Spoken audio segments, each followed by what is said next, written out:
सभी लोग हैरान रह जाते हैं जब एरोन लटस, एक खूबसूरत महिला जिसकी लंबी भूरी बाल हैं, गेंद में प्रवेश करती है।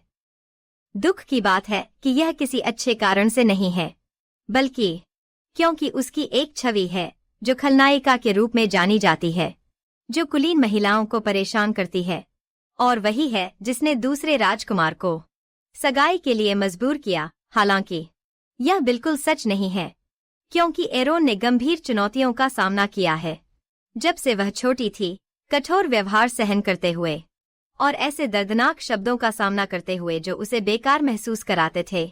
हालांकि वह इतनी दर्द में थी, उसे वह बेदाग मुद्रा बनाए रखनी थी और एक गरिमामयी रूप जो उसे अंदर से खाली महसूस कराता था। यह वह गुप्त दुर्व्यवहार था जो उसने सहा अपनी दुष्ट और बदसूरत सौतेली माँ से।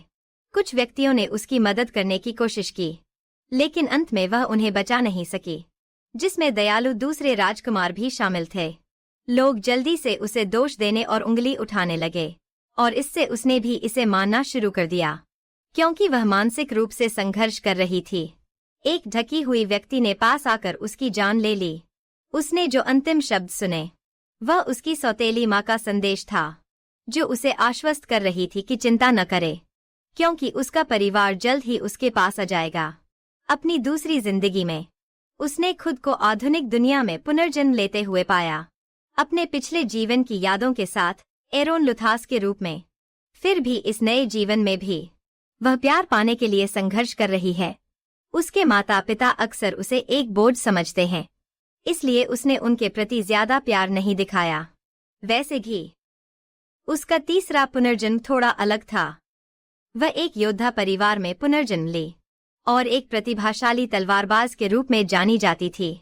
अपने दिनों को एक अद्भुत बुरी तलवार मास्टर के रूप में बिताते हुए वह छोटी बालों की कटाई उसे पूरी तरह से सूट करती है, लेकिन वह अभी भी उन निर्जीव आंखों को पहने हुए है ना? मैं देख सकता हूँ कि यह गरीब लड़की कितनी थकी हुई है। वैसे भी उसे इस स्थिति के होने का कोई अंदाजा नहीं है।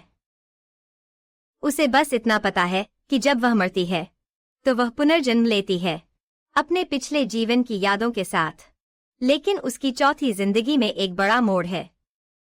एक योद्धा जो उसकी गाड़ी की रक्षा कर रहा है, लगभग इस विशाल भालू द्वारा नष्ट हो रहा है, लेकिन फिर बूम, वह आती है और इसे कुछ नहीं समझते हुए गिरा देती है। योद्धा पूरी तरह से चौंक जाता है और उसका नाम चिल्लाता है, लेडी एरोन। क्या यह कुछ याद दिलाता है? हाँ, वह फिर से एरोन लटस के रूप में वापस आ गई है, और इस बार वह एक तलवार मास्टर होने की यादें लेकर चलती है। वह दृढ़ संकल्पित है कि वह अपनी पहली जिंदगी की दुखदाई स्थिति से फिर कभी नहीं गुजरेगी। एकत्रित अनुभव, पुनर्जन्म लेकर और बदला लेने के लिए तैयार। शुरू में एरन इस बात से अनजान था कि वह अपने मूल शरीर में लौट आई है, जब तक उसने सारा अपनी वफादार नौकरानी को भयानक भालू से बचाने की पूरी कोशिश करते नहीं देखा। एरन पूरी तरह से चौंक गया, क्योंकि सारा को तो हमेशा के लिए जाना था, लेकिन पुनर्जन्म का अनुभव रखने वाली उसे यह समझने में देर नहीं लगी कि वह वापस आ गई है। 20 साल की एरन लुथास के रूप में हमारी लड़की वापसी के लिए तैयार है। एथेंस अकादमी उनके साम्राज्य की एकमात्र अकादमी है जो न केवल कुलीनों और प्रतिभाशाली सामान्य लोगों का स्वागत करती है, बल्कि अन्य देशों के राजशाही और साम्राज्य के सम्राट परिवार को भी। आज एरन उसी स्कूल की ओर बढ़ रही है, और वहां होना उसके लिए इसे और भी वास्तविक बनाता है कि वह अतीत में वापस आ गई है। हालांकि इसका मतलब यह भी है कि उसे फिर से छात्रों के मजाक सुनने होंगे। वे सभी उसे ऐसे देखते हैं जैसे कहने की कोशिश कर रहे हों कि वे उसके साथ उसी स्कूल में होने से खुश नहीं हैं, जिससे सारा अपनी मालकिन के लिए वास्तव में चिंतित है। लेकिन एरन समझती है कि यह अपेक्षित है, क्योंकि उसके जैसे किसी को जो तलवारों के बारे में कुछ नहीं पता, उसे तलवारबाजी विभाग में स्थानांतरित किया गया है। दूसरी बात, लोग उसकी सगाई के लिए उसे बर्दाश्त नहीं कर पा रहे हैं दूसरे राजकुमार फर्डिन के साथ। उसके बारे में ये सभी अफवाहें हैं कि उसने बेसिकली कहा कि अगर सगाई नहीं हुई तो वो सब खत्म कर देगी, और अब उसकी वजह से फर्डिन और लेडी एसिली का रिश्ता खत्म हो गया है। तो हाँ, यही है ड्रामा उसकी हाथ में पट्टियों में लिपटा हुआ। एरोन ने धीरे से सारा का हाथ पकड़ा, उसे आश्वस्त करते हुए कि सब ठीक हो जाएगा। फिर मुड़कर अपने छात्रावास की ओर बढ़ गया। इस नए अवसर के साथ वह आखिरकार यह बता सकती थी कि जो कुछ भी अफवाह में कहा गया वो सब उसकी सौतेली माँ द्वारा बनाया गया था, है ना? हालांकि हमारी लड़की ने सच को अपने पास रखने का फैसला किया है। उसने पहले इसे साझा करने की कोशिश की थी और इससे उसने उन लोगों को खो दिया जिनकी वह परवाह करती थी, जिसमें सारा भी शामिल है। तो अब उसने इस जीवन का सामना अकेले करने का निर्णय लिया है। एरोन ने अब अपनी अकादमी की यूनिफॉर्म पहन ली है और यह उस पर बिल्कुल शानदार लग रही है और वो ब्रेडेड हेयर तो बस परफेक्ट है। उसे मुस्कुराते हुए देखना अच्छा होता, लेकिन अगली बार के लिए हमेशा कुछ बचा रहता है। अचानक उसे अपने हाथ में दर्द महसूस होता है और वह कोरालिया द्वारा छोड़े गए निशानों को देखती है। उसकी सौतेली माँ। एरोन अब भी इस बारे में पजल्ड है कि कोरालिया ने उसे क्यों पीटा, खासकर जब उसकी योजना उसे बाहर निकालने की थी, खासकर जब उसकी योजना उसे बाहर ले जाने की थी। शुरू से और उस हत्यारे के अंतिम शब्दों से यह सब उसके लिए मेल नहीं खाता। रिकॉर्ड के लिए उसके परिवार का गर्वित इतिहास है जिसमें योद्धाओं का उत्पादन हुआ है।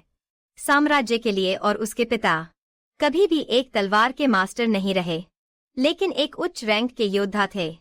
उसका छोटा भाई कैरन भी एक तलवारबाज बना ताकि वे अपने परिवार की विरासत को आगे बढ़ा सकें। तो एक शक्तिशाली परिवार का विनाश क्यों हुआ? केवल एक अकेली जादूनी महिला के कारण।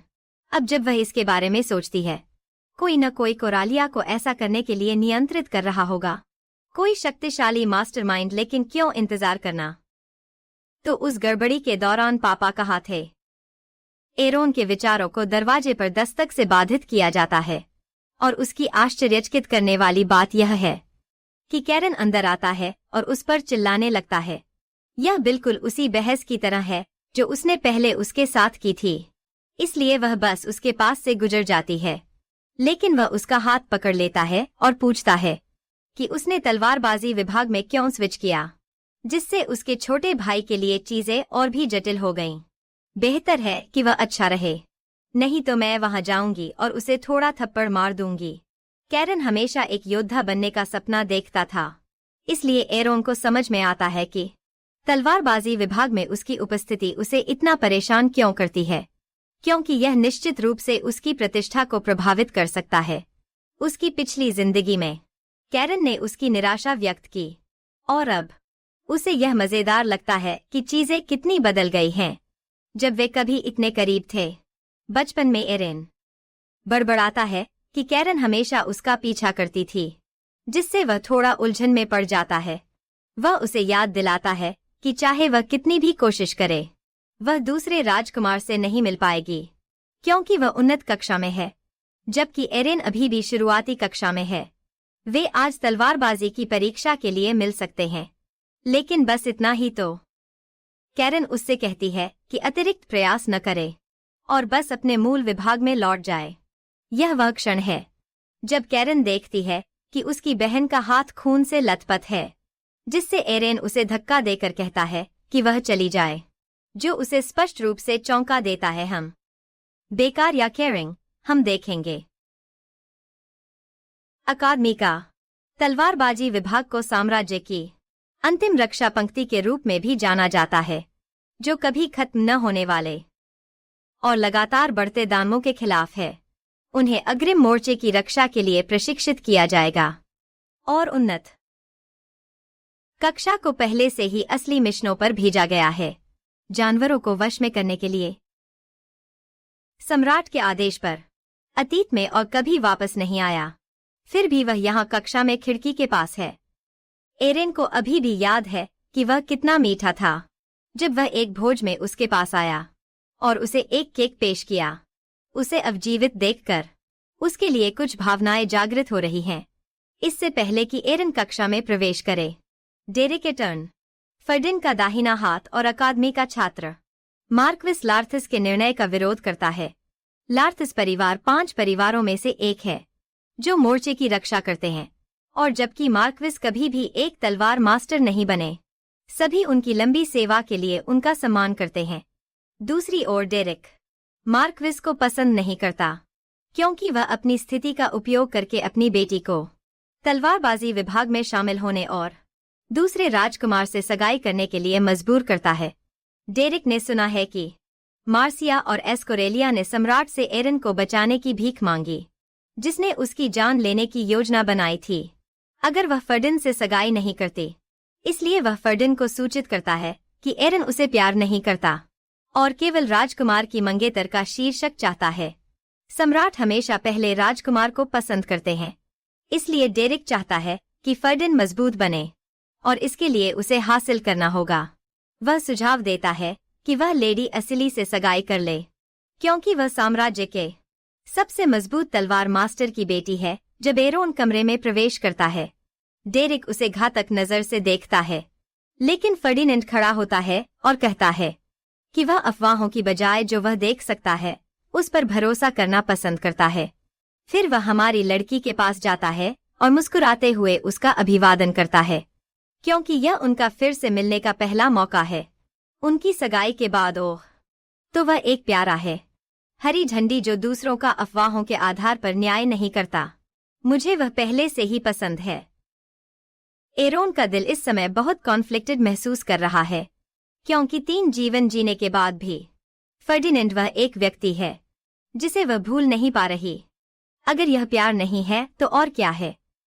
वह यह सोचकर अनिश्चित महसूस कर रही है कि क्या करना चाहिए। क्या उसे उसकी ओर बढ़ना चाहिए या दूरी बनाए रखनी चाहिए? ठीक जब वह कुछ कहने वाली होती है, उन आंतरिक आवाजों का क्रीपिंग इन शुरू हो जाता है, उसे फर्डिनेंड की मौत के लिए दोषी ठहराते हुए, क्योंकि वह उसके साथ रहा। इस वजह से वह उससे मुंह मोड़ने का फैसला करती है। वे अब प्रशिक्षण मैदान में हैं, जहां सभी तलवारबाजी के छात्र इकट्ठा हुए हैं, और यह शुरुआती कक्षा के लिए एक शानदार मौका है, यह देखने के लिए कि उन्नत कक्षा के कौशल कितने प्रभावशाली हैं अतीत में। और वह सही से तलवार भी नहीं उठा पाई, लेकिन उसने अपनी पूरी कोशिश की, क्योंकि वह इसे चलाना सीखना चाहती थी। जब से वह छोटी थी, वह हमेशा जिज्ञासु रही है, और जब भी कैरन ट्रेनिंग लेती, वह झांकती थी, लेकिन उसकी सौतेली माँ अक्सर उसकी सीखने में रुकावट डालती थी। जब उसे पता चला, तो उसे तलवारबाजी विभाग में स्थानांतरित कर दिया गया। वह बिल्कुल उत्साहित थी। दुर्भाग्यवश वह उत्साह ज्यादा देर तक नहीं रहा, क्योंकि फिलिप, जो उसके बगल में खड़ा था, लगातार उसका मजाक उड़ाता रहा। जब एरोन की बारी आई अपनी तलवार की कला दिखाने की, उसने हिम्मत से फिलिप से कहा कि देखो और तय करो कि क्या वह एक योद्धा बनने के लिए योग्य है। वह बीच में कदम रखती है, लेकिन उसके वर्तमान कमजोर शरीर के साथ तलवार उठाना उसके लिए काफी भारी लगता है, जिससे अन्य छात्रों में कुछ हंसी होती है। खैर, उसके पिछले और वर्तमान आत्मा के बीच का अंतर यह है कि अब वह मना का उपयोग करना जानती है। एक तलवार मास्टर के रूप में उसके अनुभव के कारण उनके पिता ने एक बार उसे और कैरन को उनके परिवार की विरासत की कहानी सुनाई, जिसमें एक विशेष शक्ति का खुलासा हुआ जो पीढ़ियों से चली आ रही है। उनके वंशज हर 2 पीढ़ियों में एक तलवार मास्टर की विशेषताएं विरासत में पाएंगे, और चूंकि उनके पिता एक बनने में सफल नहीं हुए, ऐसा लगता है कि या तो एरोन या कैरन ने अतीत में वह विशेष शक्ति रखी होगी। कैरन एक तलवार मास्टर बनने में सफल नहीं हो पाई, जिसका मतलब है कि वह चुनी हुई है। इस बीच कैरन दूसरे प्रशिक्षण मैदान में अभ्यास कर रही है, लेकिन वह अपनी बहन के बारे में सोचने से खुद को रोक नहीं पा रही। सच तो यह है कि वह उसकी बहुत चिंता कर रहा है, और उसे बाहर निकाल दिए जाने से उसे दुख होता है। मुझे बहुत खुशी है कि वह अच्छा दिखता है और अच्छा है।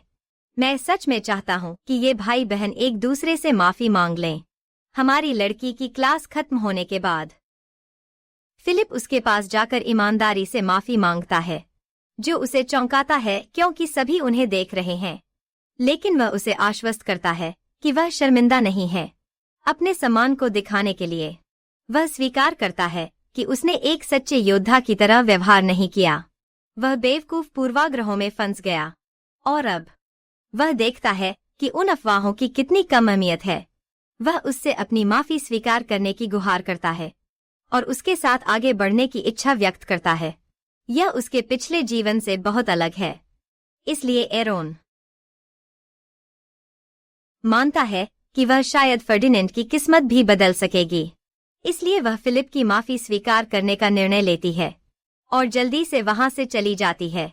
इसलिए वह फिलिप की माफी स्वीकार करने का फैसला करती है और जल्दी से चली जाती है।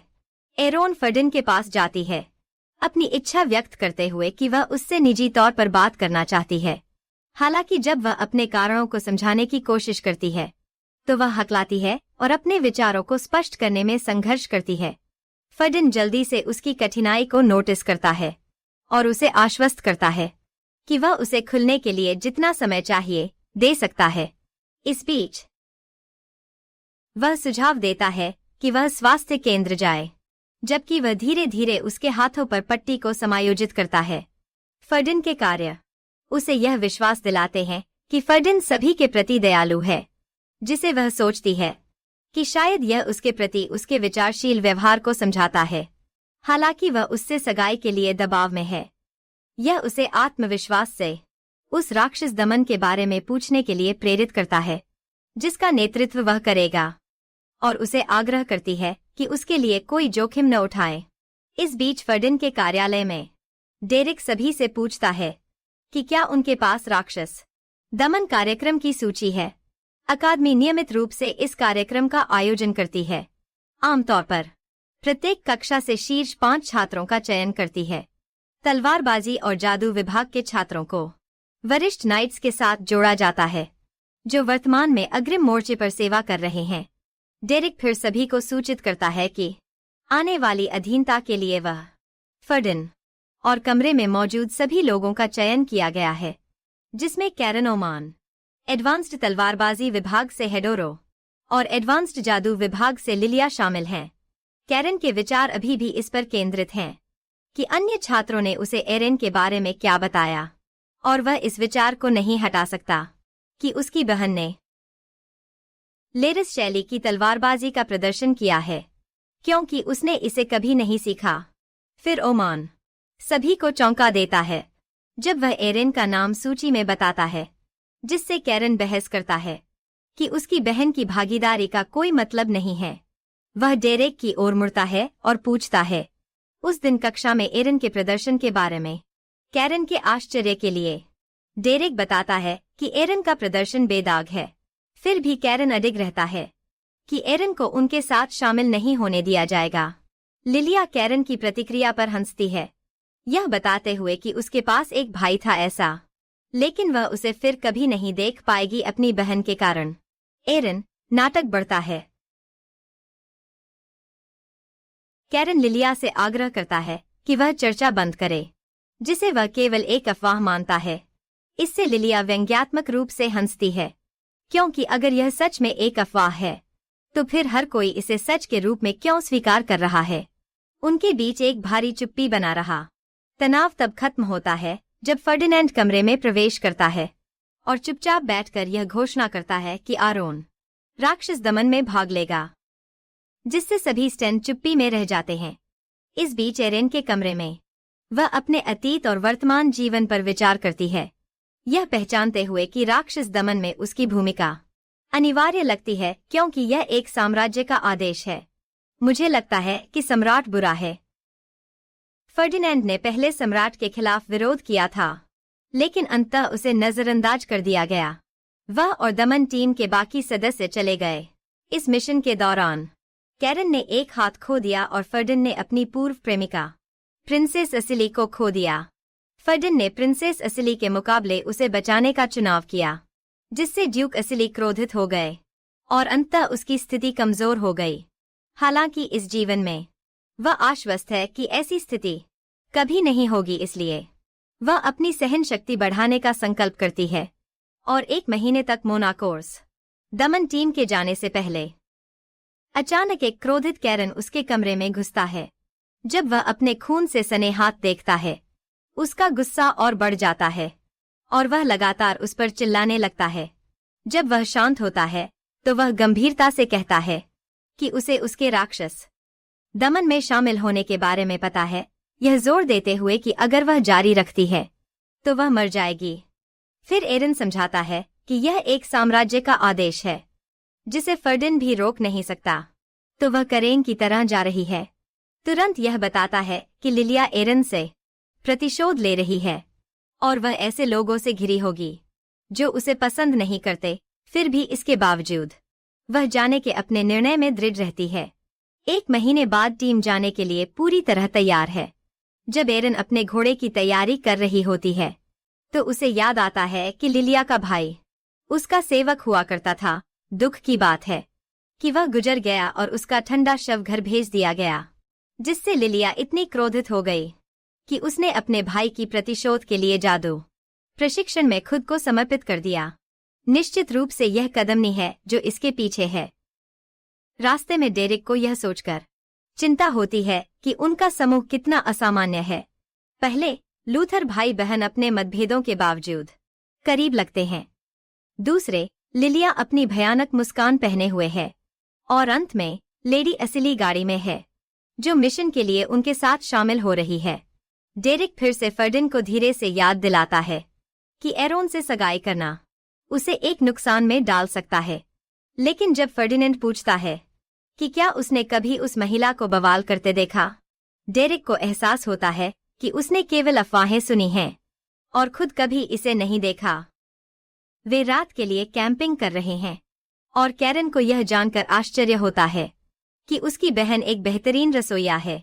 जब से वे बच्चे थे उसने हमेशा एरोन को एक फूल की तरह देखा है जिसे सभी पसंद करते हैं, लेकिन वे दूर हो गए। जब उनकी सौतेली माँ तस्वीर में आई, वह एरोन के करीब आना चाहता था लेकिन वह उसे दूर धकेल देती थी। सौतेली माँ ने इस मौके का फायदा उठाकर उसे सुझाव दिया कि उसे दूरी बनाए रखनी चाहिए जब तक उसकी बहन अपनी सामान्य स्थिति में वापस नहीं आ जाती। गोरिल्ला कैरन को आश्वासन देती है कि वह एरोन का ध्यान रखेगी और युवा एरोन इसे पूरी तरह से मान लेता है। ठीक है, तो उसे अपनी बहन के द्वारा सहन किए गए दुख का कोई अंदाजा नहीं है। जब वे अपना खाना एंजॉय करते हैं, कैरन शर्माते हुए नए विभाग में जीवन के बारे में पूछती है, जिससे एरोन के चेहरे पर मुस्कान आ जाती है। ऐसा पल साझा किए हुए काफी समय हो गया है और उसे बहन कहकर बुलाते सुनना उसके लिए थोड़ा अजीब लगता है। उस क्षण में कैरन देखती है कि एरोन अभी भी वही बहन है।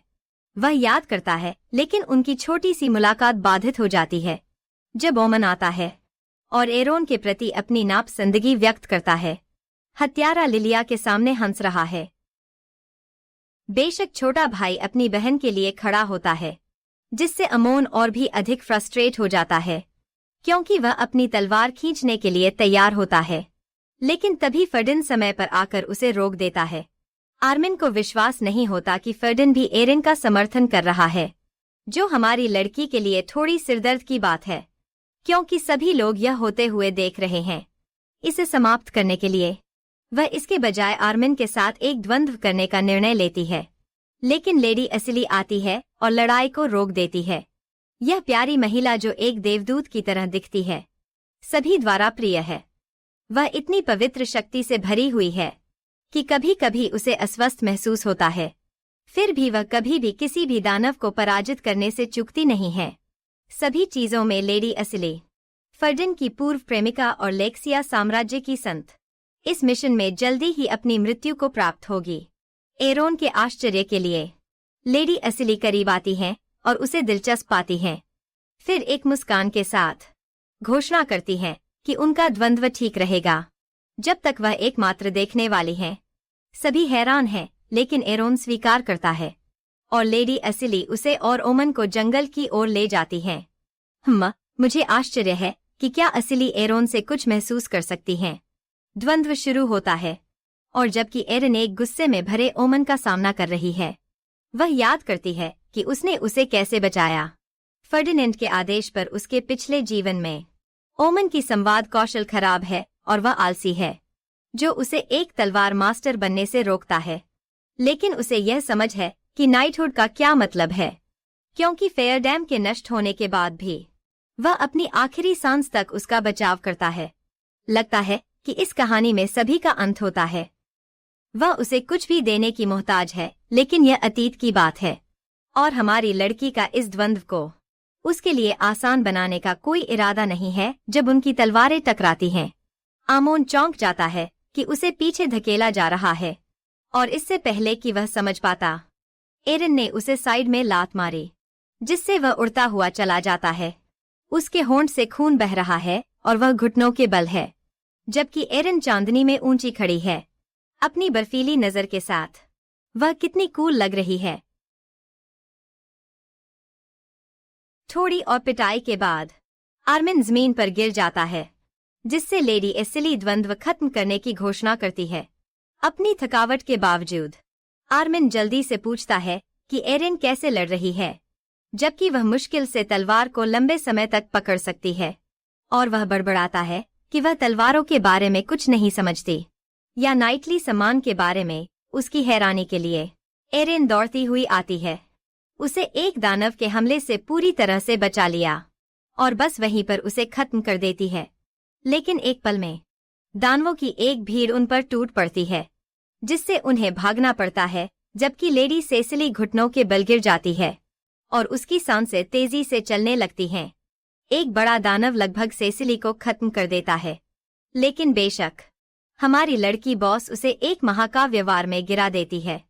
ओमन जल्दी से एरेन को बताता है कि लेडी सेसिली को दौरा पड़ा है, जिससे उसे दानवों की भारी संख्या के बारे में चिंता होती है और तेजी से चलने में कठिनाई होती है, जबकि वह उसे उठाए हुए है। ओमन फिर घबराकर उसे एक छिपने की जगह बताता है जो उसे पता है, और इसलिए वे छिप जाते हैं। उनकी आंखें चौड़ी हैं, जैसे वे दानवों को गुजरते हुए देखते हैं। हालांकि यह जगह पूरी तरह से सुरक्षित नहीं है, लेकिन यह उन्हें आराम करने का थोड़ा समय दे सकती है। जब वे चुपचाप बैठते हैं, अलमंड उससे उसकी पीठ दिखाने के लिए कहता है, जो उसे हैरान कर देता है। वह संक्षेप में बताता है कि वह उस घाव पर दवा लगाना चाहता है, जो उसने उसे बचाते समय लिया था। पहले जब ओमन एरेन की पीठ पर दवा लगा रहा होता है, वह जिज्ञासापूर्वक उससे पूछती है कि लेडी सेसिली को अचानक दौरा क्यों पड़ा, और उसे पता चलता है कि लेडी एसिली को अचानक दौरा क्यों पड़ा, और उसे पता चलता है कि लेडी एसिली में दिव्य शक्ति का अत्यधिक भंडार है, जो दौरे को बार बार होने का कारण बनता है। जैसे ओमन दवा लगाता रहता है, वह पुराने निशानों को देखकर चौंक जाता है, जो एरिन की पीठ पर यातना के हैं, और जिज्ञासा से पूछता है कि यह किसने किया। आखिरकार किसी ने कांच में दरारें देख ली हैं। हालांकि एरिन उसे जवाब नहीं देने का फैसला करती है, और बस जल्दी से अपनी वर्दी ठीक करती है। पहले उसे लेडी एसिली को ले जाने का आदेश देती है, जिसकी हालत बिगड़ती जा रही है। एरिन सीधे कहती है वह उन्हें मदद करने के लिए जाल बन जाएगी, लेकिन ओमन इसके लिए बिल्कुल तैयार नहीं है, जब तक वह चिल्लाने नहीं लगती। कहती है कि वह उसकी तरह तेज नहीं भाग सकती, इसलिए उसे बस बैकअप बुलाना चाहिए, और आदमी बोलने के लिए बहुत स्टंट था। इस बीच फर्डिन का समूह उच्च सतर्कता पर है। जब वह राक्षसों की चीखें सुनता है, अचानक उसे झाड़ियों से सरसराहट की आवाज सुनाई देती है, जहां अमोन एक सिल्ली को अपनी पीठ पर उठाए हुए आता है। हालांकि फर्डिन को कुछ गलत लग रहा है जब वह एरिन को उनके साथ नहीं देखता, जिससे अमोन अपना सिर झुकाता है और समूह को सूचित करता है कि एरिन अब जाल के रूप में काम कर रही है, जो कैरन और फर्डिन दोनों को चौंका देता है। एरिन काटती है, स्लैशेस करती है, सेवा करती है और दोहराती है। वह इसकी आदत डाल चुकी है, क्योंकि उसकी तीसरी जिंदगी में दुनिया पर राक्षसों का इतना कब्जा था कि वहां कोई कानून या व्यवस्था नहीं थी। इसलिए राक्षसों का वध करना पूरी तरह से जीवन रक्षा का मामला था। अब जब वह इस जिंदगी में वापस आई है और समझती है कि वह कितनी कमजोर थी किसी की रक्षा न कर पाने के लिए, वह सभी की रक्षा करने के लिए दृढ़ संकल्पित है। उसकी पिछली जिंदगी ने उसे इसके लिए तैयार किया है। चलो फर्डिनेंड के समूह में वापस चलते हैं। कैरन को समझ नहीं आ रहा कि एरोन क्या कह रहा है, और यह उसे गुस्सा दिलाता है कि वह अचानक एरोन को छोड़कर सिर्फ अपने लिए बचने की कोशिश कर रहा है। लेडी एसिली उन्हें बताती है कि उन्हें एरोन को बचाने जाना है। इससे दोनों पुरुषों के बीच की खाई रुक जाती है। फर्डिनेंड कैरन को शांत रहने की याद दिलाता है, क्योंकि एरोन को बचाना उनकी प्राथमिकता है, लेकिन एक गुस्से में छोटे भाई के रूप में। कैरन अमोन को बेवकूफ कहता है, जो सम्मान के बारे में कुछ नहीं जानता, जो एक संवेदनशील बिंदु को छूता है, क्योंकि ये वही शब्द हैं जो अमोन ने एरोन का मजाक उड़ाने के लिए इस्तेमाल किए थे। जंगल के दूसरी ओर एरोन हाँफ रहा है और घायल है, लेकिन उसने सफलतापूर्वक अपने निशान मिटा दिए हैं। सभी राक्षसों को मारने के बाद वह नाइट्स के कैंप में लौटने की योजना बना रही है, लेकिन उस पल में अचानक रुक जाती है। एरोन सोचता है कि क्या वह वास्तव में समूह में लौट सकती है। उसकी आंखें आसमान पर टिकी हुई थीं। उसने धीरे से नाम लिया, कैलिप्सो। कैलिप्सो लिलिया का बड़ा भाई था, जिसे एरोन कभी नहीं भुला सकेगा, चाहे वह कितनी बार जी ले। वह पहला व्यक्ति था जिसने उसकी सौतेली माँ की क्रूरता को देखा और उसे अपने पिता को बताने के लिए मनाया कि उसने कितनी यातनाएं सहन की हैं।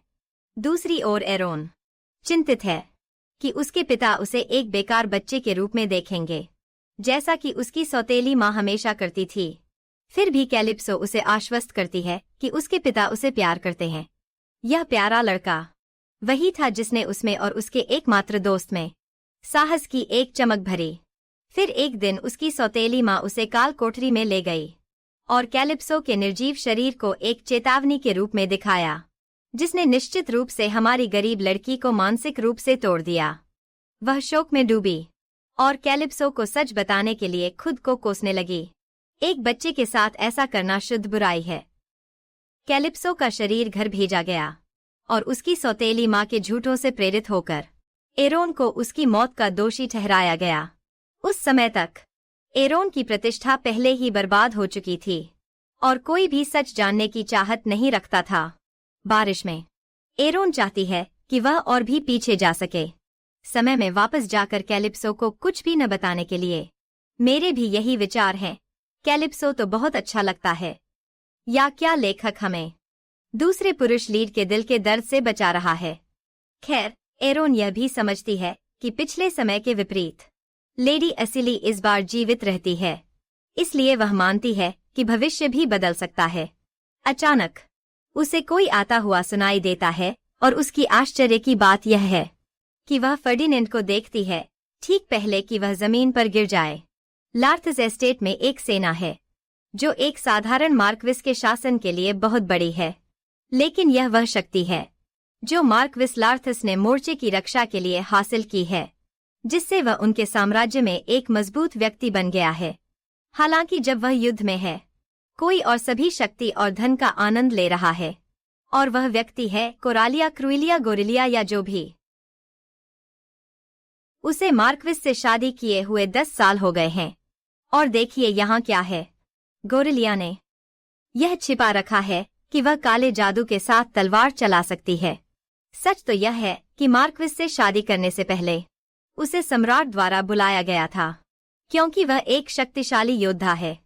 उनके साम्राज्य में केवल 3 तलवार के मास्टर हैं और पूरे महाद्वीप पर 10 से कम। लेकिन सम्राट इस बात से नफरत करता है कि वह 3 तलवार के मास्टरों को नियंत्रित नहीं कर सकता जैसे वह चाहता है। वह कॉर्नेलिया से मदद करने के लिए कहता है। मैं देखता हूँ कि वह पर्दे के पीछे का गर्वित आदमी है। घर लुर्थिस ने हमेशा तलवार के उस्ताद पैदा किए हैं, इसलिए उसे अपनी पहचान छिपाने के लिए कहा गया। परिवार में शामिल हो और लूटे। मार्क्विस के बच्चों को तलवार के उस्ताद बनने का कोई मौका न दें। सब कुछ ठीक चल रहा है, क्योंकि मार्क्विस शायद ही कभी घर पर होता है, क्योंकि वह मोर्चे पर तैनात है। लेकिन आज पहली बार उसकी योजना सफल नहीं हुई। उसे पता चलता है कि फर्डिनांड की टुकड़ी दमन मिशन सफलतापूर्वक पूरा हो गया है, एक गुजरते हुए तलवार के उस्ताद के कारण, जिसने दानविक जानवरों का सामना किया। गोरिलिया वही थी जिसने लेडी असिली की हत्या करने का विचार रखा। दमन के दौरान उम्मीद थी कि ड्यूक असिली फर्डिन का समर्थन वापस ले लेगा, और अब उसे अफवाहें सुनाई देती हैं कि एरोन तलवार चला सकता है। कदम की चुड़ैल। उसे अभी भी याद है कि जब उसने पहली बार एरोन से मिला, तब वह उसे एक बार माँ कहकर बुलाने पर कितनी निराश हुई थी। गोरिलिया ने देखा कि एरोन ने कैसे कैरन ने तलवार चलाई, और वह यह जानकर इतनी भयभीत हुई कि एरोन में वह प्रतिभा थी जो एक तलवार के उस्ताद की होती है, जिसका उसने हमेशा सपना देखा था। नतीजतन कॉर्नेलिया ने बेबी एरोन को यातना देने का फैसला किया। एक तलवार मास्टर के लिए शरीर को नष्ट करना आवश्यक है, जैसे कि उसकी दुष्टता को और अधिक मसाले की जरूरत थी। उसने आगे बढ़कर कॉलोप्स की हत्या कर दी, बस यह सुनिश्चित करने के लिए कि एरोन नीचे गिर जाए। क्या बकवास है, सच में।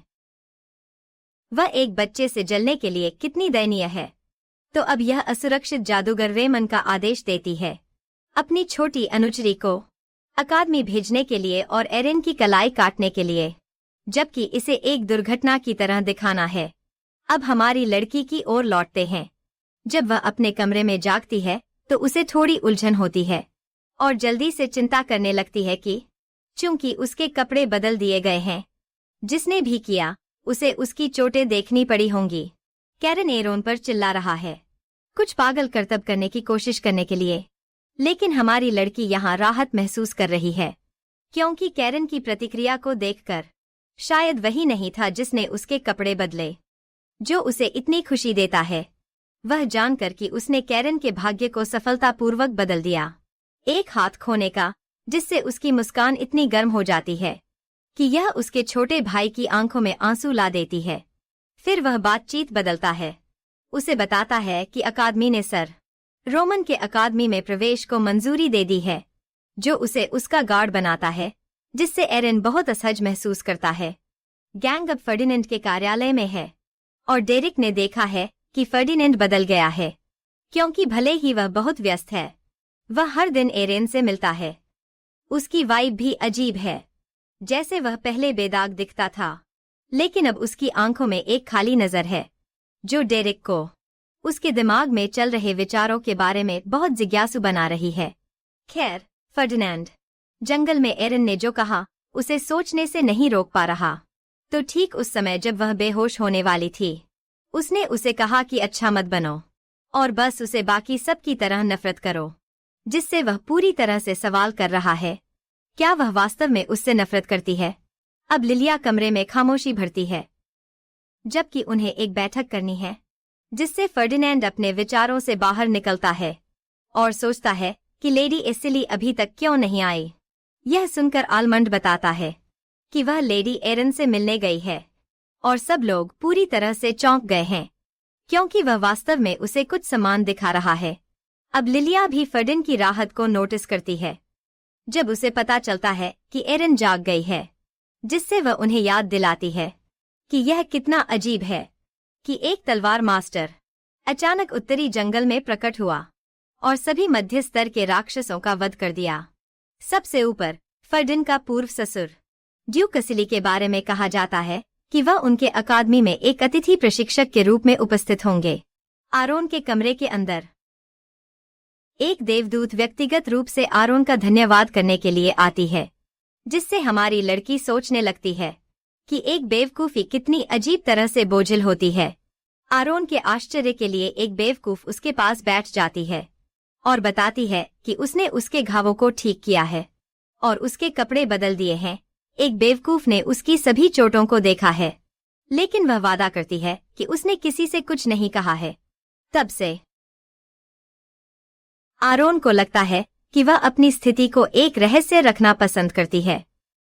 मुझे वास्तव में उम्मीद है कि यह संत वास्तव में दयालु है। आरोन दयालुता से हैरान है, इसलिए वह सीधे एक बेवकूफ से पूछती है कि क्या वह उससे नफरत करती है, जिससे एक बेवकूफ चिल्लाती है कि वह कभी ऐसा महसूस नहीं करेगी। आरोन उलझन में पड़ जाती है, क्योंकि वह सच में मानती थी कि एक बेवकूफ उसे नापसंद करती है, यह सोचते हुए कि वह ही है जो उसके और फर्डिनांड के बीच ब्रेकअप का कारण बनी। एसिलिया अपनी माफी व्यक्त करती है कि वह अपने हालात के बारे में फर्डिन से चर्चा नहीं कर सकी, लेकिन वह आरोन को आश्वस्त करती है कि उसके प्रति कोई बुरी भावनाएं नहीं हैं, खासकर क्योंकि उसने उसकी जान बचाई। क्या कोई सिद्धांत है कि उसका फर्डिनांड के साथ असली संबंध क्या है? दोनों महिलाएं एक दूसरे को उनके नाम से बुलाने का निर्णय लेती हैं और बस ऐसे ही आरोन को अंततः एक दोस्त मिल जाता है और बस ऐसे ही एरोन को आखिरकार एक दोस्त मिल जाता है। उफ, मेरा दिल उसके लिए बहुत खुश है। एरोन प्रशिक्षण मैदान में वापस आ गया है और किसी अप्रत्याशित व्यक्ति से मिलता है। आर्मिन जो अब उसे सम्मान के साथ संबोधित कर रहा है, जिससे अन्य छात्र काफी हैरान हैं। एरोन चौंक जाता है जब ओमेन उल्लेख करता है कि उसने शुरुआती कक्षा में स्थानांतरित किया। यह विश्वास करना मुश्किल है, क्योंकि उन्नत कक्षा में पहुंचने के लिए एक छात्र को एक मिशन पूरा करना होता है, और ओमेन को सबसे उच्च रैंकिंग मिशनों में से एक पूरा करने के लिए जाना जाता है। शून्य पर वापस जाना बस समझ में नहीं आता, लेकिन ऐसा लगता है कि आर्मिन उस रात उसे पीछे छोड़ने के लिए अभी भी दोषी महसूस कर रहा है, जिससे उसे अपनी कमजोरी का एहसास होता है। वह उससे यह कहने के लिए भी माफी मांगता है कि वह इतना घमंडी था, और ठीक उसी तरह जैसे लेडी एक बेवकूफ। वह वादा करता है कि उसने जो निशान देखे हैं उन्हें अपने पास रखेगा। फिर वह उससे एक स्पारिंग मैच के लिए पूछता है, अगर वह पहले से ठीक हो चुकी है, और उन चमकती आंखों में यह दिखाता है कि वह कितना मजबूत होना चाहता है। एरेन इसे समझती है क्योंकि ये वही आंखें हैं जो उसकी तीसरी जिंदगी में थीं, इसलिए वह खुशी खुशी उसकी चुनौती स्वीकार कर लेती है। क्या सिर्फ मुझे ऐसा लगता है, या ओमेन सच में आकर्षक होता जा रहा है? रामेन अकादमी में पहुंचता है और ड्यूक कसिली को देखता है, साम्राज्य के पहले नाइट ऑर्डर का कमांडर और सभी नाइट्स द्वारा प्रशंसा किए जाने वाले एक तलवार के मास्टर। ड्यूक यहाँ है पूरे मॉन्स्टर की स्थिति की जांच करने के लिए, और चूंकि रामेन को देखा गया है, वह सोचता है कि ड्यूक का सही स्वागत करने का समय है। ड्यूक की अजीब इंद्रियां रामेन को एक उच्च नाइट मानती हैं, लेकिन फिर भी कमजोर, इसलिए वह उसे नजरअंदाज कर देता है और एरेन की जांच करने चला जाता है, जो प्रशिक्षण मैदान पर है। ऐसा लगता है कि कुछ रोमांचक हो रहा है। छात्र स्टैंड है, क्योंकि एरेन न केवल अपनी रक्षा कर रही है, बल्कि आलमंड के खिलाफ वास्तव में जीत रही है। उसने केवल एक बार उसकी तलवार की तकनीक की नकल की है। यह कितना शानदार है। एरेन ओमन की मदद करती है, और अब जब वे आराम से बात कर सकते हैं, ऐसा लगता है कि उसने एक और दोस्त बना लिया है। मुझे इस लड़के से सच में प्यार हो रहा है। ड्यूक अजीब। ऐसा लगता है कि उसने पूरी लड़ाई देखी है, और एरेन की अद्भुत प्रतिभा की प्रशंसा भी करता है। लेकिन जो वास्तव में हमारी लड़की को चौंकाता है, वह है जब वह भीड़ में रामेन को देखती है। रामेन वह था जिस पर एरेन हमेशा भरोसा कर सकती थी अपने पिछले जीवन में, लेकिन यहाँ एक पागल मोड़ है। वह व्यक्ति जिसने उसकी जिंदगी खत्म की, वह वही निकला। वह उसके पास आता है, और उसके बारे में सोचने से कि वह कितना मेस्ड अप है, उसे उसका हाथ हटा देना पड़ता है। वह इसे ऐसे दिखाती है जैसे वह पूरी तरह से पसीने में है, लेकिन फिर वह उसे एक सच्ची मुस्कान के साथ कहती है। लेकिन फिर वह उसे एक सच्ची मुस्कान के साथ मारती है और कहती है, उसे देखना बहुत अच्छा है, क्यों नहीं? जाहिर है वह इस बार अपनी प्रतिशोध लेगी, और मैं इसका इंतजार कर रहा हूँ, मेरी रानी। अगर कोरालिया का काम एरोन के पंख काटना है, तो रोमन का काम एरोन के उद्धारकर्ता का किरदार निभाना है। हालांकि यह एक नकली उद्धारकर्ता की तरह है। एक बार एरोन को एक बहुत कठिन अनुभव हुआ था। जब एक सांप ने उसके पैर को काटा, रोमन उसकी मदद के लिए आया। लेकिन सच यह है कि उसने पूरा दृश्य देखा और मदद करने से पहले थोड़ी देर इंतजार किया। वह उसके साथ मजाकिया तरीके से फ्लर्ट करता, और उसे यह बहुत मजेदार लगता है कि उसका चेहरा उदास से मुस्कुराते हुए बदल जाता है। घिनौना और बदसूरत, आशा है तुम गंजे हो जाओ। शुक्र है एरोन को इस आदमी के साथ अपनी आवाज बर्बाद नहीं करनी है, क्योंकि उन्हें कक्षा के लिए बुलाया गया है। इसलिए वह और ओमेन चलते हैं, रोमन को पीछे छोड़ते हुए। इस गंदे आदमी को देखो, जो लगता है कि एरोन ने उसे धक्का दिया है, लेकिन फिर वह मुस्कुराता है, जैसे वह उसे याद दिलाने वाला हो कि उसका उद्धारकर्ता कौन है। ओह सच में, तुम उस तरह के आदमी हो जिसे महिलाएं छोड़ना चाहती हैं। पढ़ो। ड्यूक एक बेवकूफी से फर्डिनेंड से उसके कार्यालय में मिलता है, लेकिन ड्यूक की औपचारिक आवाज फर्डिनेंड को उसे अधिक अनौपचारिक तरीके से बोलने के लिए प्रेरित करती है। ड्यूक की करीबी स्थिति को देखते हुए, ड्यूक की निकटता को देखते हुए, उसकी माँ के साथ संबंध, और कैसे उसने अपने बचपन में उसकी देखभाल की। अरे, ऐसा लगता है कि फर्डिन ने यहाँ एक छोटी सी गलती की है। ड्यूक को सामान्य रूप से व्यवहार करने की अनुमति देने के बाद अब बूढ़ा आदमी अपनी निराशा व्यक्त कर रहा है। कह रहा है कि जब वह दक्षिणी पहाड़ों में दानवों से निपट रहा था, फर्डिन ने बिना उसे बताए एरोन से सगाई कर ली। ड्यूक को पता चला कि सम्राट वही था जिसने सगाई की व्यवस्था की, लेकिन सच में वह अभी भी बहुत नाराज है कि फर्डिन ने अपनी बेटी को छोड़ दिया। फर्डिन ड्यूक की गुस्से को खुशी से स्वीकार करता है। लेकिन देखो, कमरे में और कौन है? लेडी एसिली अपने पिता को याद दिला रही है कि फर्डिन के साथ उसका रिश्ता बस एक अनुबंध है, तो यह है दोस्तों, वे वास्तव में प्रेमी नहीं थे। वह अपने पिता से कहती है कि उसके दोस्त पर ताना न मारे। एरोन और मुस्कुराते हुए वह उसे आश्वासन देती है कि वह भी उसके साथ अच्छे से रहेगी, क्योंकि वह बहुत मजबूत है। ड्यूक एरोन की अद्भुत प्रतिभा को स्वीकार करने से खुद को रोक नहीं पाता, इसलिए वह फर्डिन से पूछता है, क्या उसकी सगाई स्वीकार करने का निर्णय उसकी क्षमताओं को पहचानने से प्रभावित था, अपनी खुद की शक्तियों के माध्यम से? निष्पक्ष डेन लेक्सिया में एक विशेष क्षमता है जो लेक्सिया रक्त रेखा के माध्यम से चली आ रही है, जिससे वह किसी व्यक्ति का अतीत देख सकता है, जिसे सत्य देखने वाली आंखें कहा जाता है। अब यह समझ में आता है कि वह एरोन के प्रति इतना निर्णयात्मक क्यों नहीं था। हालांकि फर्डिन की शक्ति ऐसी नहीं है जिसे वह नियंत्रित कर सके, और यह बस अचानक प्रकट होती है। इसलिए वह दावा करता है कि उसने एरोन की तलवारबाजी कौशल के बारे में कुछ नहीं देखा।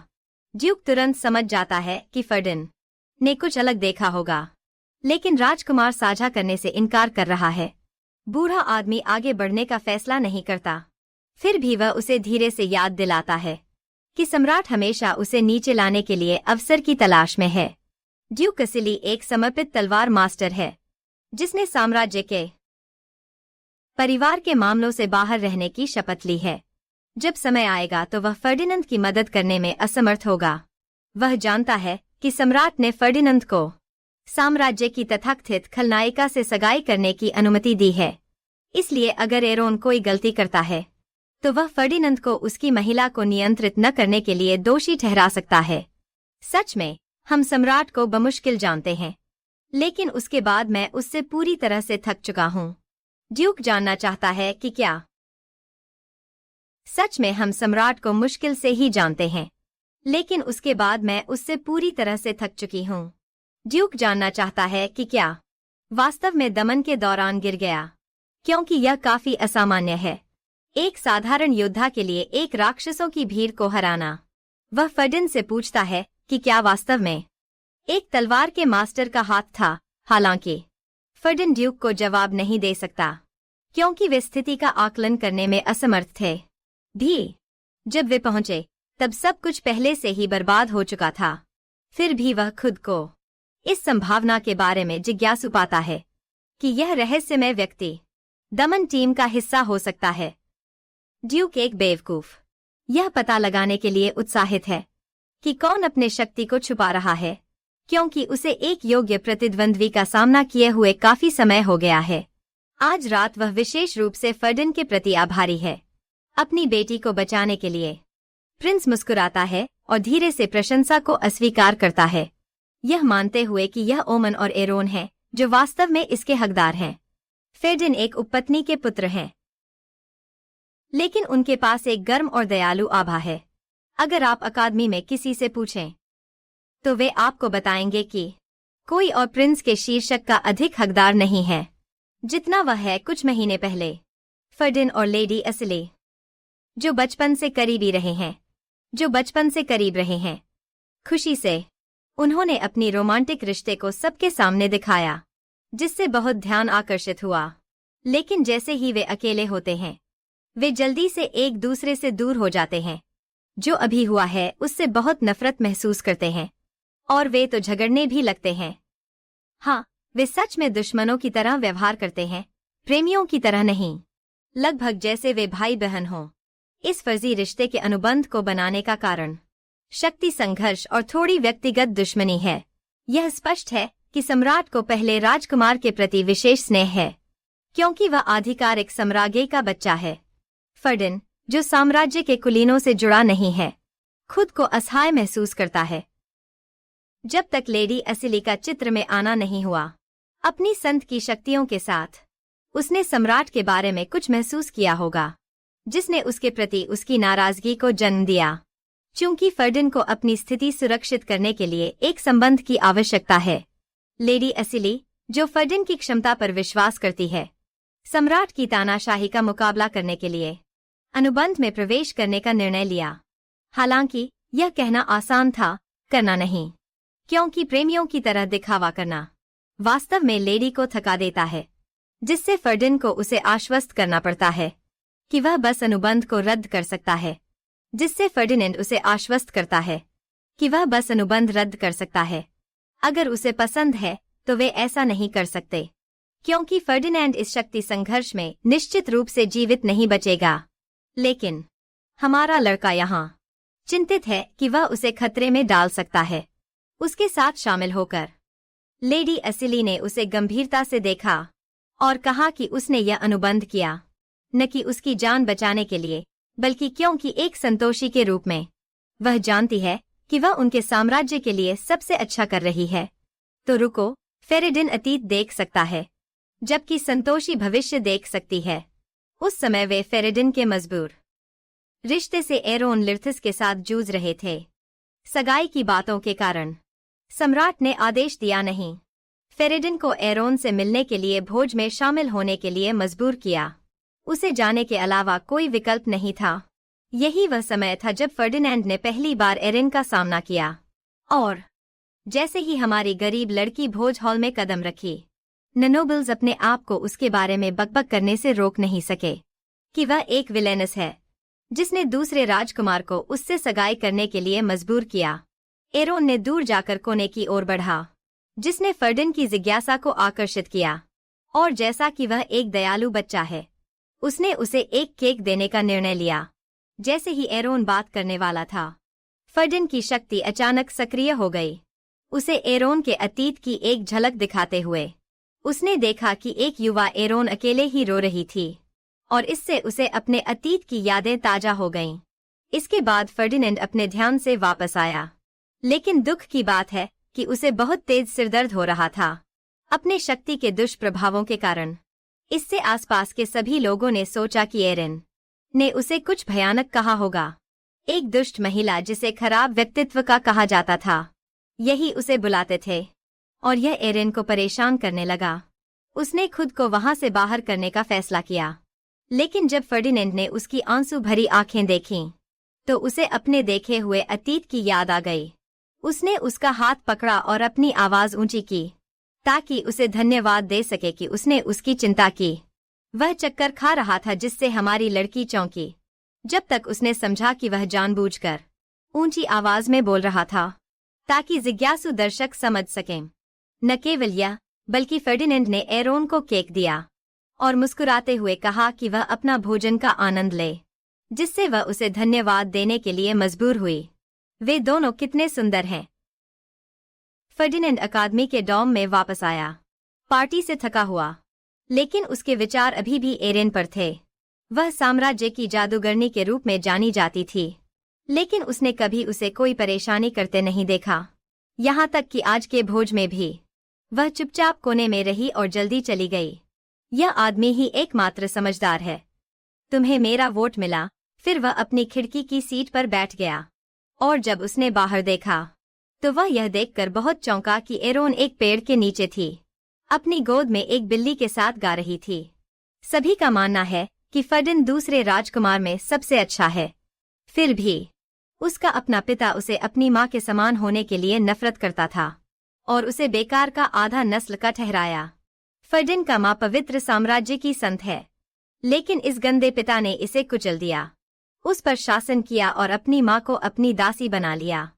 फर्डिनेंड वह है जिसने सम्राट के खून को दागदार किया उसके पिता की नज़र में, और अगर उसके पिता को पता चला कि उसने विशेष शक्ति विरासत में पाई है तो उसे निश्चित रूप से मौत दी जाएगी। नमस्ते 911। क्या हम देख सकते हैं कि सम्राट के पास कोई बुद्धि है या नहीं?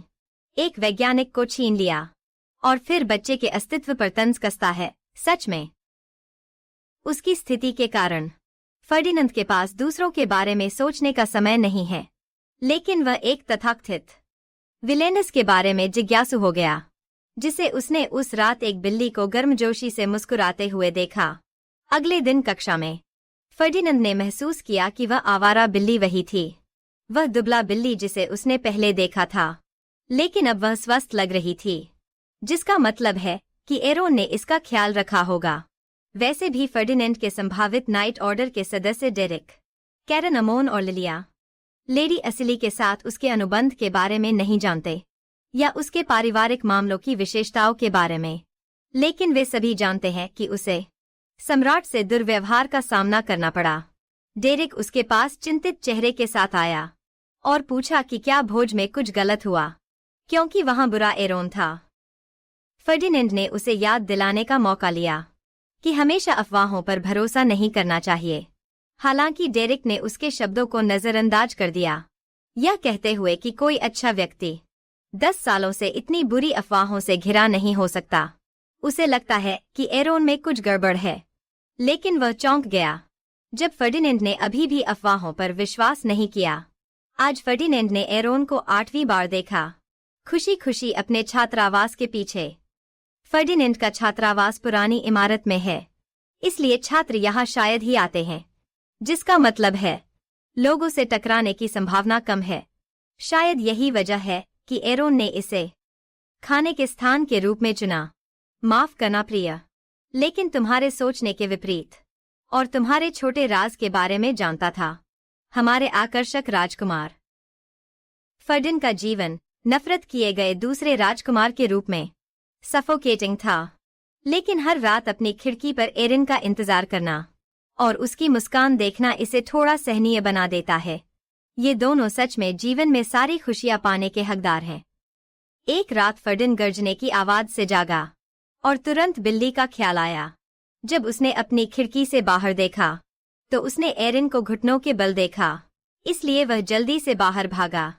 वह बारिश में छाता पकड़े खड़ा था, लेकिन उसे जल्दी ही एहसास हुआ कि मदद करने के लिए बहुत देर हो चुकी है, क्योंकि एरिन ने पहले ही अपनी बिल्ली को दफन कर दिया था। 1 महीने बाद सब कुछ सामान्य हो गया और फर्डिन ने खिड़की से देखना बंद कर दिया, क्योंकि एरिन कभी वापस नहीं आई, क्योंकि वह एक अलग विभाग से थी। वे कभी फिर नहीं मिलेंगे, अब जब छोटी बिल्ली नहीं रही। फिर भी छात्र सगाई की अफवाहों के बारे में बात करना नहीं रोकते, इसलिए डेरिक उन्हें बेताबी होकर भगा देता। फर्डिन को यह सोचने पर मजबूर करता है कि उसके इस दोस्त ने उसके पीछे चलने का फैसला क्यों किया। फर्डिन मानता है कि वह कुछ नहीं है, बस एक खाली सुंदर खोल, और जो भी उसके पीछे आया है या तो उसे छोड़ दिया है या उसके साथ दुख सहा है। लेकिन डेरिक को कोई परवाह नहीं है। डेरिक सोचता है कि जब सभी दर्द से गुजरते हैं तो उस बोझ को उस व्यक्ति के साथ साझा करना बेहतर है जिसके प्रति वह वफादार रहना चाहता है, और यह सब करते हुए अपने चेहरे पर मुस्कान बनाए रखता है। यह पूरी तरह से फर्डिन को चौंका देता है और वह हंस पड़ता है, कहते हुए कि उसकी टीम बस पागल है। ये है सच्चे दोस्त। फर्डिन ने कभी एरोन से संपर्क नहीं किया, क्योंकि उसे चिंता थी कि वह उसे और दर्द पहुंचा सकता है। लेकिन पहली बार उसे अपने पिता के लिए आभारी महसूस हुआ, क्योंकि उसने एरोन को उसका बना दिया। एक सगाई समारोह के बाद अगली बार जब उसने एरोन को देखा, वह तब था जब वह तलवारबाजी विभाग में शामिल हुई और उसके एक हिस्से को उसे बेहतर जानने का मौका मिलने की खुशी हुई। वह पहले गिरा और ज्यादा गिरा। हालांकि एरोन आज तक उसे अपने करीब आने से रोकती रही। जब उसने उससे एक निजी बातचीत की मांग की, उसने लेडी असिली से पता लगाया कि फर्डिन को एक और मिशन पर भेजा जाएगा और उसे संदेह है कि उसे भी उसी कार्य पर नियुक्त किया जाएगा। इसलिए वह पूछती है कि क्या वे साथ काम कर सकते हैं। हमारा गुप्त प्रेमी थोड़ा चौंका हुआ लगता है, लेकिन मैं बस उसकी धड़कनें तेज होती हुई कल्पना कर सकता हूँ। फर्डिन कितना प्यारा है, लेकिन अरे, किसी को मेरी अच्छी मूड को खराब करना ही था। और यह वही रेमोरान है जो उन पर नजर रख रहा है, और यह वही रेमोरन है जो उन पर नजर रख रहा है। रामोस्टर को गेरिला से सुनाई देता है कि सम्राट ने दूसरे राजकुमार और उसके योद्धाओं को वेयरवुल्फ जनजाति को खत्म करने का आदेश दिया है। काउंट लियोन उनके पीछे है, लेकिन वह मदद करने की गारंटी नहीं देता। वे यात्रा के दौरान फर्डिनेंड को खत्म करने का इरादा रखते हैं और रोमन एरोन का अंगरक्षक बनेगा, लेकिन जब वह अकेला होगा तो वह उसे पानी में धकेलने का इरादा रखता है, मदद करेगा और फिर उसका हाथ काट देगा। हाँ हाँ, शांति से रहो राजकुमारी, नहीं तो ये शब्द वापस आएंगे। अभियान शुरू होता है और उनका मिशन वुल्फकी को अधीन करना है और जो लोग पकड़े गए हैं उन्हें बचाना है। हालांकि चूंकि जानवर दोनों बुद्धिमान और मजबूत हैं, फर्डिन के समूह जैसे एक रिजर्व नाइट को स्थिति को संभालने के लिए कुछ अतिरिक्त समर्थन की आवश्यकता हो सकती है। इसलिए सम्राट ने काउंट लियोन को साम्राज्य के तलवार के मास्टरों में से एक उनकी मदद के लिए नियुक्त करने का निर्णय लिया। और अब वे यात्रा के दौरान काउंट से मिलने के स्थान की ओर जा रहे हैं। सभी ने देखा कि फर्डिनेंड और एरोन हमेशा एक साथ रहते हैं, जिससे छोटे भाई को बहुत गुस्सा आता है और यह थोड़ा प्यारा है। उस शाम उन्होंने कैंप लगाया। दोनों एक साथ बैठे हैं, जो समूह के लिए थोड़ा असामान्य लगता है। हालांकि अमोन कुछ और देखता है। यह रामेन है जो एरन को घूरने से नहीं रुकता। ओमेन ने कैरन से सीखा कि सर रामेन ने एरन का ख्याल रखा है जब से वह बच्ची थी, जिससे वे काफी करीब हैं। हालांकि ओमेन को यह अजीब लगता है क्योंकि रामेन की एरन को दी गई बर्फीली नजरें उस करीबी रिश्ते को बिल्कुल नहीं दिखाती। ओमेन प्यारे, बस अद्भुत बने रहो। जब वे दोनों जंगल में जाते हुए देखते हैं, एरिक और कैरन उन्हें फॉलो करने का फैसला करते हैं, लेकिन ओमेन, जो जोड़े के लिए उत्साहित लगता है, उन्हें रोकता है और उन्हें कैंप के लिए तैयार होने के लिए खींचता है।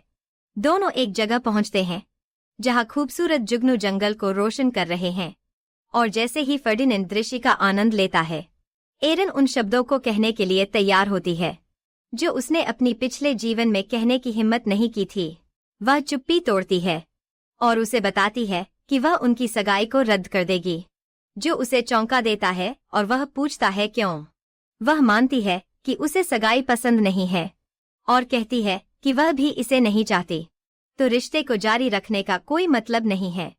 एरन मुड़ती है और चल देती है, जबकि फर्डिनेंड घबरा जाता है, लगभग उसका हाथ पकड़ लेता है, लेकिन तय करता है कि नहीं, तो वह वहां खड़ा रह जाता है, पूरी तरह से उलझन में। यह सगाई मजबूरी में हुई थी, लेकिन यह सच है कि वह ही वजह थी जिसके कारण फर्डिन और लेडी असिली को अलग होना पड़ा।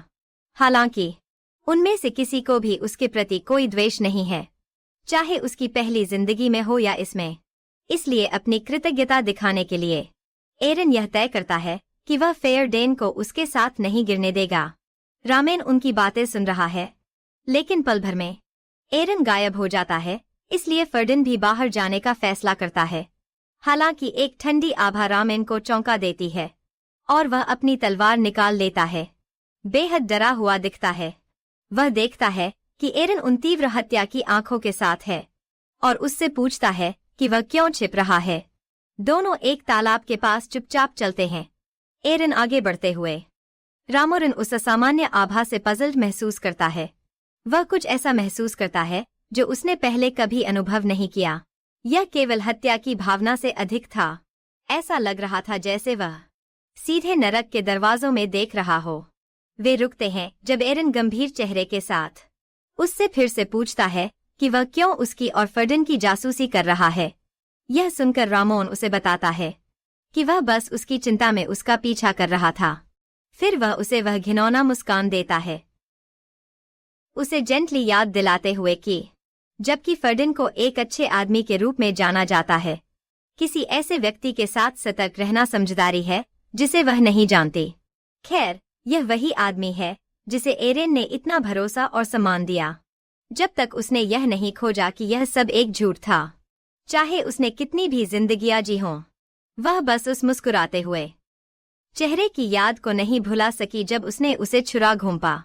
भले ही वह एक दूसरे दर्जे का खलनायक हो और किसी ने उसे उसका हत्या करने का आदेश दिया हो, उसके चेहरे पर दुख या अपराध बोध का कोई संकेत नहीं था, बस एक राहत की भावना थी।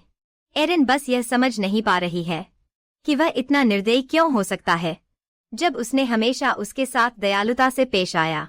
निराश होकर वह समझाने लगती है कि जब एक तलवार किसी के शरीर में घुसती है तो यह सच में दर्दनाक होता है और वे दर्द में कांपते हैं।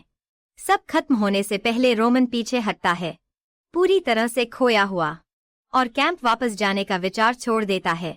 एरिन इससे सहमत है, लेकिन जैसे ही वह मुड़कर जाने लगती है, वह एक शैतानी मुस्कान देता है। अपनी पिछली जिंदगी में एरिन एक पल को याद करती है, जब वह और रोमन एक तालाब के पास टहल रहे थे और किसी ने उसे पानी में धकेल दिया। रोमन वहां उसे मदद करने के लिए था, लेकिन उस घटना के बाद उसकी चिंता बढ़ गई, इस हद तक कि किसी पर भरोसा करना अब बहुत मुश्किल हो गया है। वह समझती है कि यह सब रोमन की योजना का हिस्सा था, शुरुआत से ही, ठीक जैसे अब रोमन उसे धक्का देने वाला है। लेकिन एरोन उसकी तरफ इतनी गुस्से से देखता है कि रोमन को लगता है कि वह खतरनाक है। वह अपनी तलवार खींचता है, लेकिन बम उसका कलाई उसके हाथ से अलग हो जाता है, जिससे वह दर्द में चिल्लाता है। एरोन खुश है कि यह आदमी बिल्कुल नहीं बदला, क्योंकि उसने उसे माफ करने का एक मौका दिया हो सकता है। इसलिए वह मुस्कुराती है और अपनी तलवार फिर से निकालती है। मैडम, यह बहुत अच्छा नहीं था, फिर से करो। मेरे बेवकूफ, इतना शोर कर रहा है कि एरिन को उसका मुंह पकड़ना पड़ता है, जिससे उसे एहसास होता है कि वह मौत का सामना कर रहा है। जैसे ही वह उसे छोड़ती है, वह कबूल करना शुरू करता है कि कोरालिया ने उसे कहा था कि सुनिश्चित करे कि वह फिर कभी तलवार नहीं चला सके।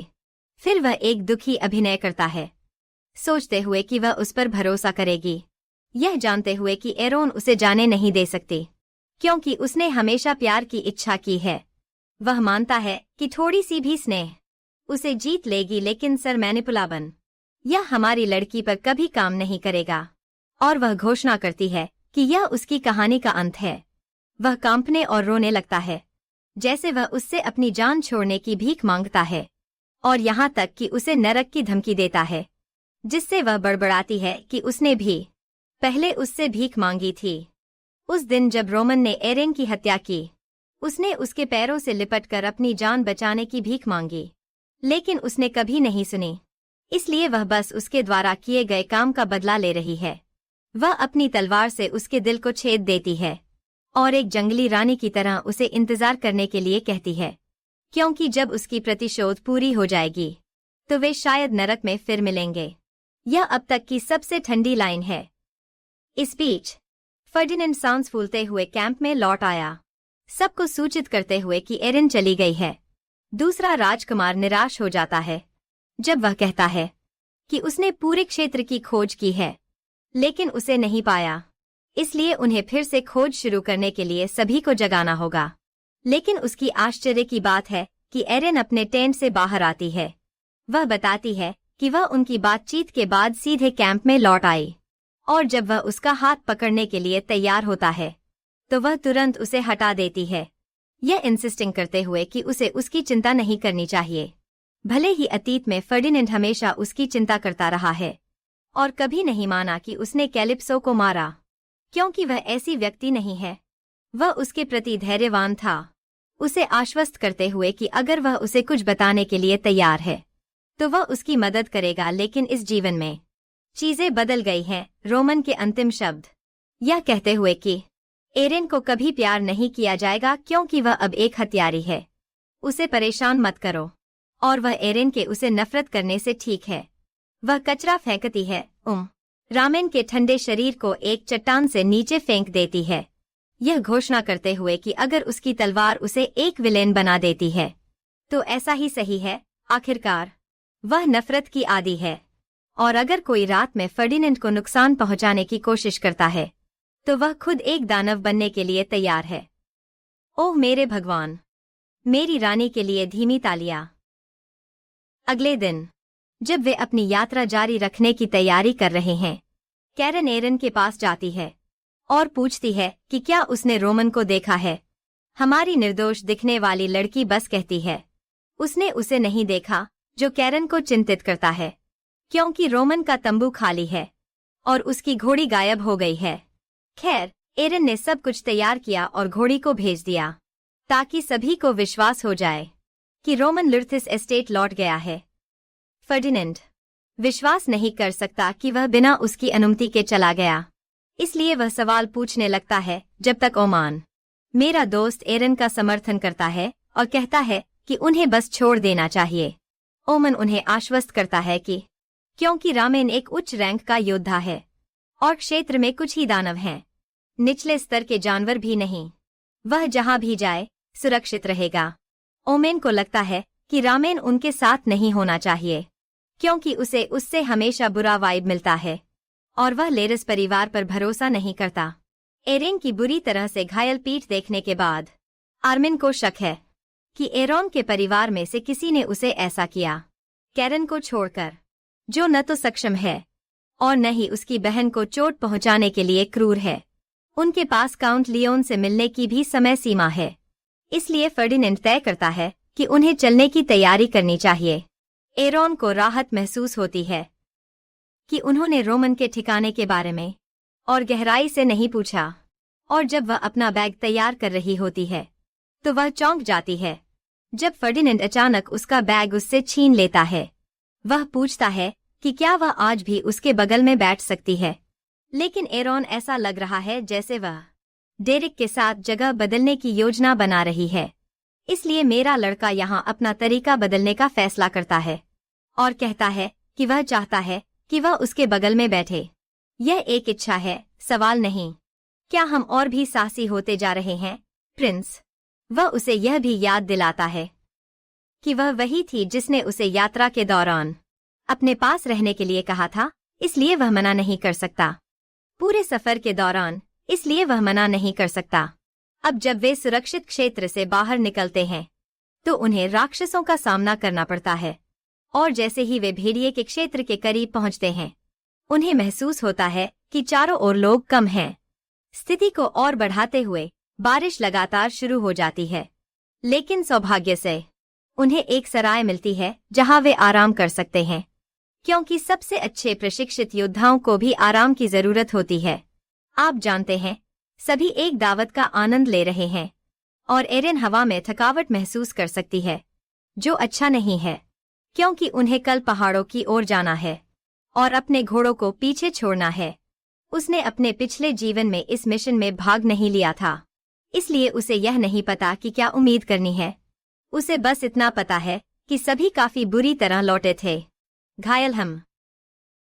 यह तूफान से पहले की शांति जैसी लगती है।